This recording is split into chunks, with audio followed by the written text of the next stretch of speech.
The grand assembly of Viral Prime shimmered with tension. 1,000 forms, scaled, furred, plated, and translucent, filled the hemispheric chamber.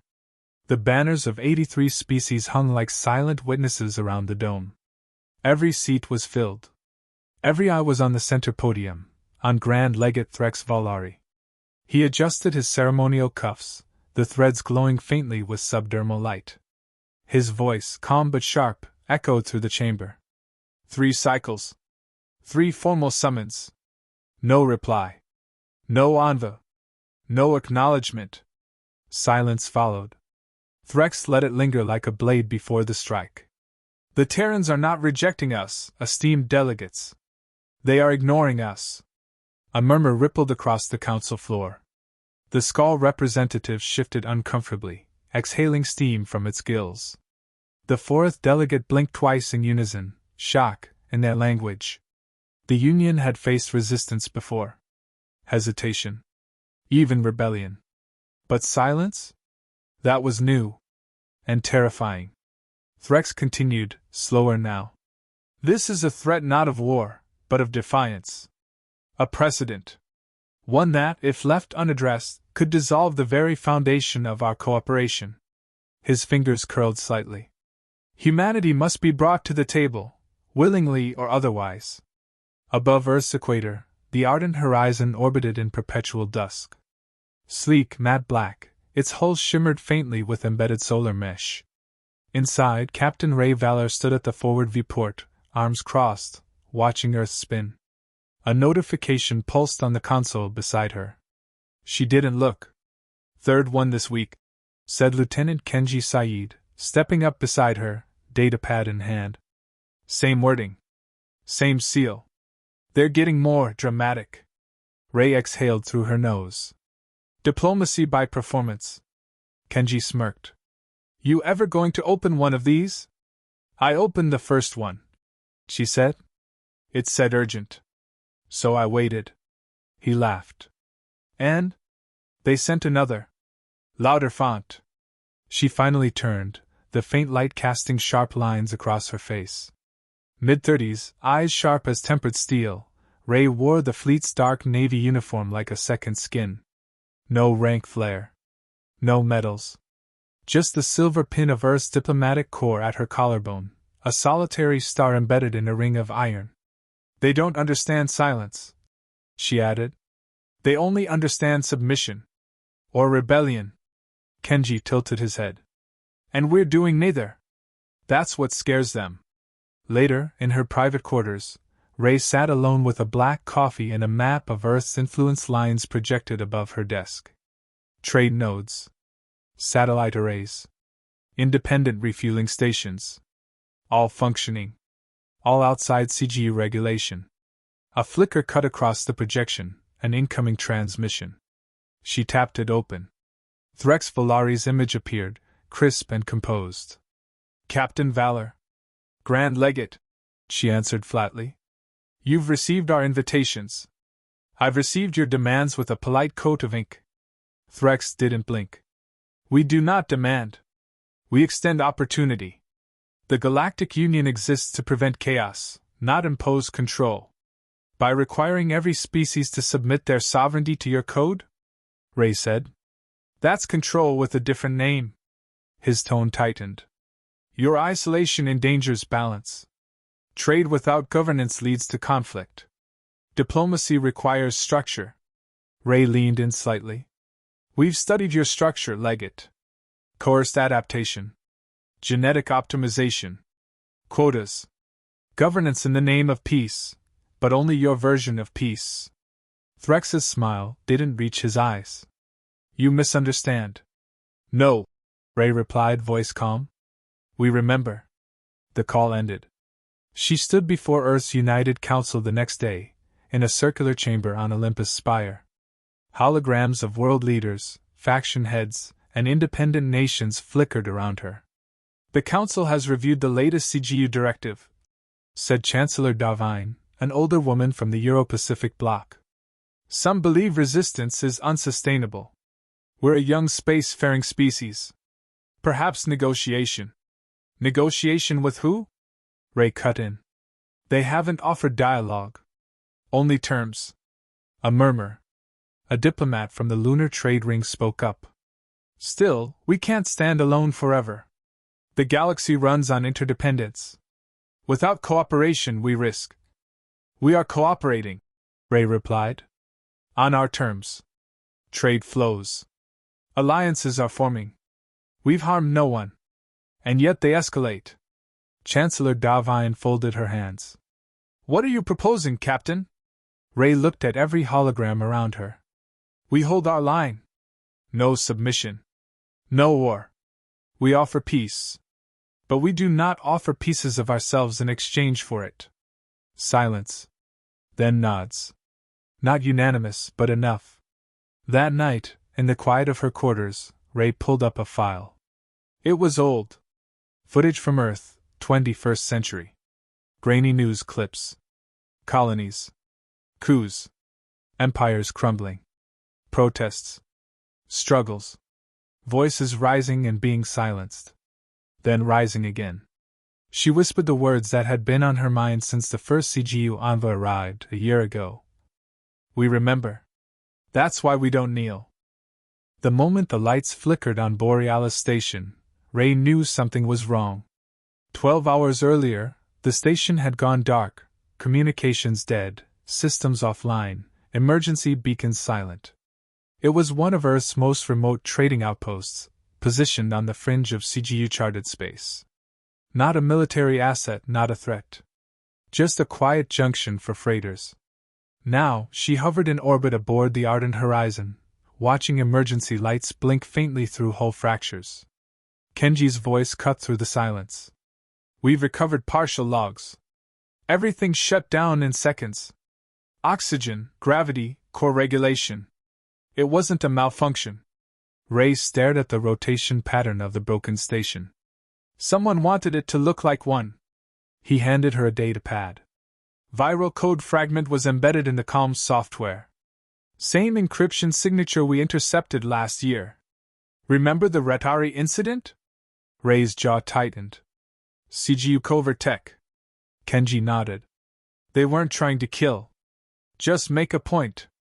Ray's voice dropped. That we're vulnerable. Back on Earth, headlines rolled fast.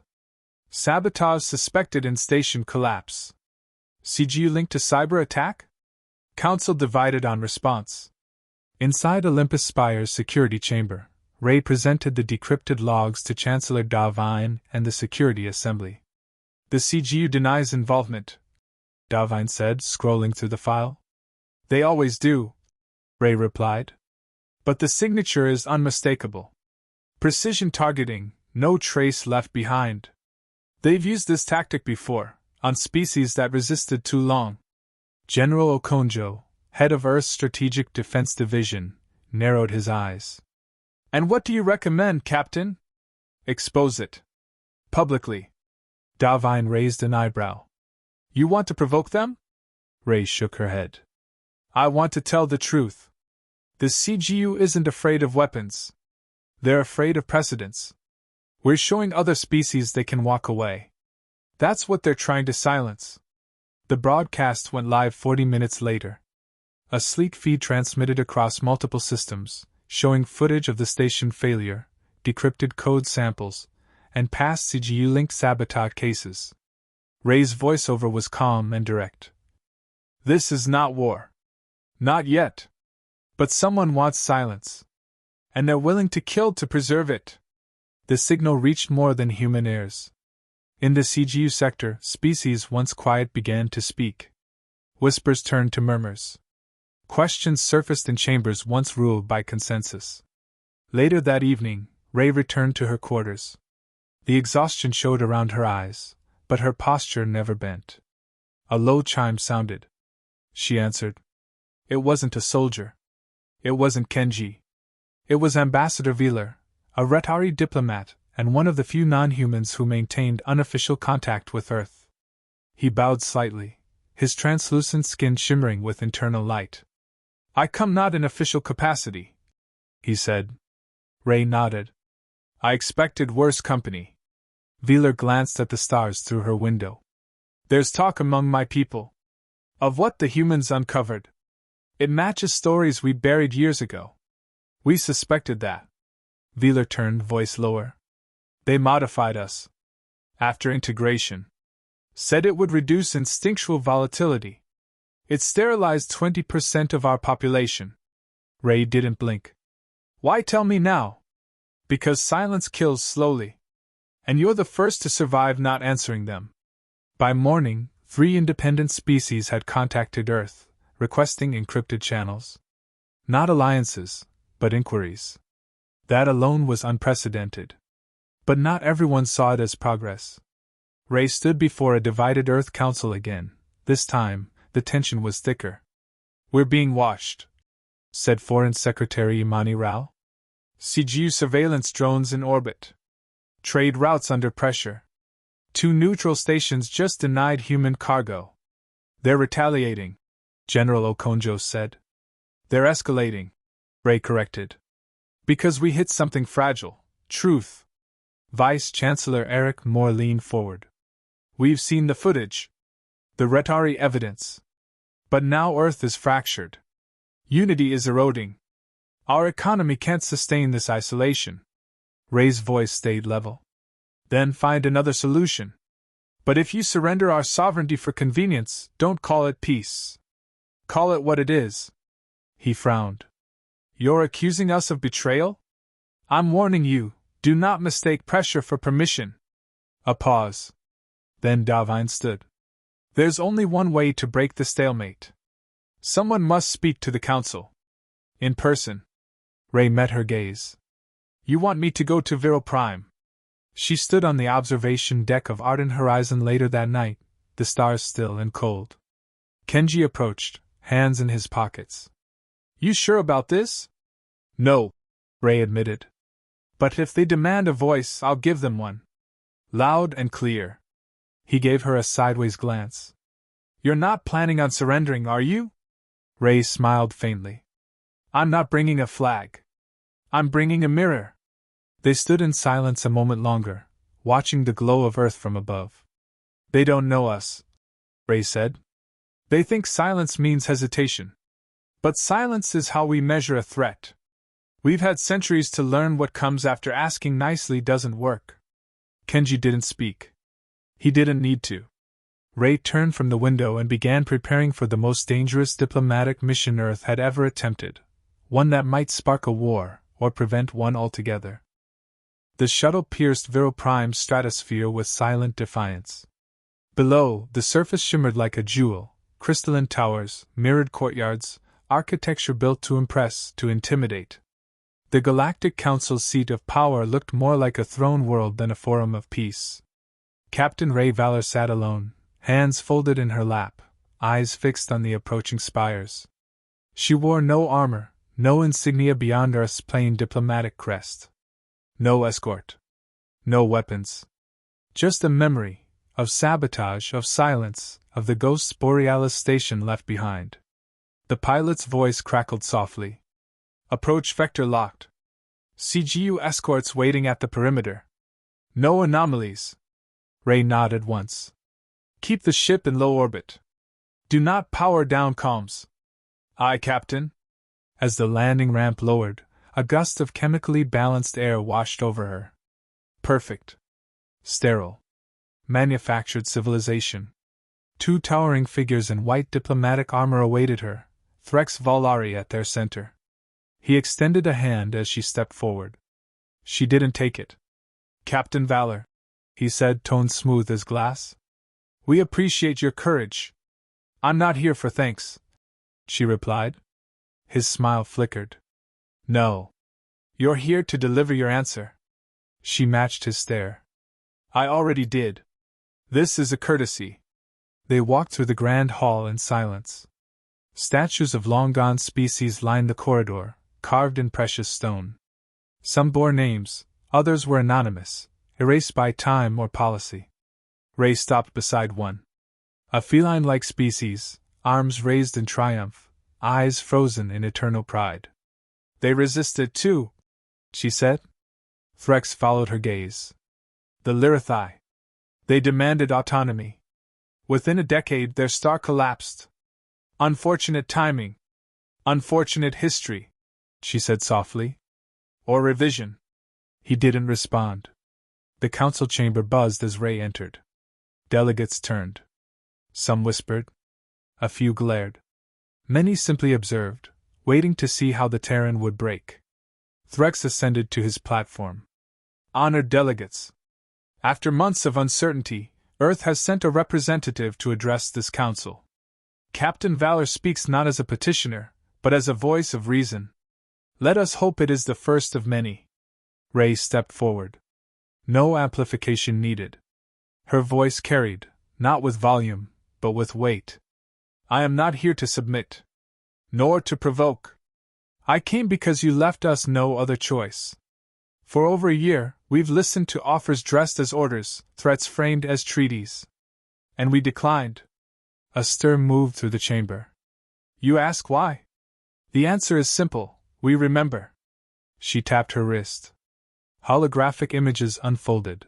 Borealis stations collapse, intercepted sabotage code, CGU surveillance ships over neutral zones. You call yourselves a union. But we've seen what lies beneath. Forced compliance. Genetic alteration. Populations reshaped under the banner of peace. A long-bodied delegate from the Crow faction stood abruptly. We requested those changes. For survival. Ray turned to him. And how many of your kind died before that request was considered? The room fell silent. We are not naive, she continued. Earth has made mistakes. Our history is filled with conquest, failure, arrogance. But we learn from it. We carry those lessons carved into our culture. And one of them is this: freedom cannot be traded for comfort. Threx rose again. And what would you have us do, Captain? Allow every species to act as they please? Risk chaos, piracy, collapse? No, Ray said. But if your order requires obedience through fear, then it's not order. It's domination. She ended her address with the final image, Ambassador Wheeler, the Retari diplomat, describing the sterilizations. His voice echoed across the hall, translated into every language. They promised protection. But what they took, they never gave back. When the chamber lights dimmed, no one moved. Threx finally spoke. Captain Valor. Your words are strong. But strength without cooperation leads to ruin. She faced him. Then ruin is better than servitude. Outside the chamber, Ray walked alone through the curved glass halls. The stars above were the same ones Earth looked up to, but colder somehow. Farther. She paused as Threx joined her again, this time alone. You've made your point, he said. And you've made yours. I could end you, you know, he said softly. An accident. A failure in your ship's return systems. It would take days for your people to prove anything. You won't, she replied. Because if you did, you'd prove everything I just said. He studied her for a long time. You're not like the others. No, Ray said. We're not. He smiled, but there was no warmth in it. You've fractured the council. That wasn't me, she said, stepping past him. That was truth. By the time she reached the shuttle, encrypted messages had already begun flooding into Earth Command. 10 neutral species requested contact. 3 formerly aligned races announced temporary suspension of CGU membership. A precedent had been set. As the shuttle lifted, Ray looked down at the glass towers one last time. They'd sent her here to bow. She left standing.